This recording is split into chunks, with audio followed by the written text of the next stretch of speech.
இந்த கேக் என்னோடய ஹஸ்பண்ட் பர்த்டேக்காக தான் ரெடி பண்ணியிருந்தேன். இந்த கேக்கை பார்த்துட்டு என்னோடய ஹஸ்பண்டோட ரியாக்ஷன் எப்படி இருக்குன்னு பார்க்கலாம்.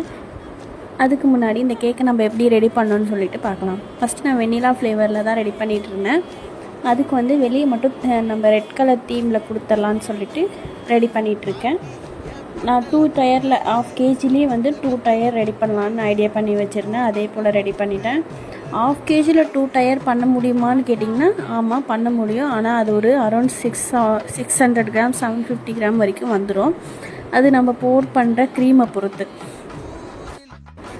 சரி, கேக்கெல்லாம் ரெடி பண்ணிட்டேன். என்னோடய ஹஸ்பண்ட் சர்ப்ரைஸ் ஆனாரா இல்லையா அப்படின்ற வீடியோவை நான் நெக்ஸ்ட் வீடியோவில் ஷேர் பண்ணுறேன். இப்போ அதுக்கு முன்னாடி இந்த கேக் எப்படி ரெடி அவுட்புட் வந்துச்சுன்னு அதையும் பார்த்துட்டு எனக்கு கண்டிப்பாக கமெண்ட் பண்ணுங்கள், நல்லா இருந்துச்சா இல்லையான்னு சொல்லிட்டு. Thank you all.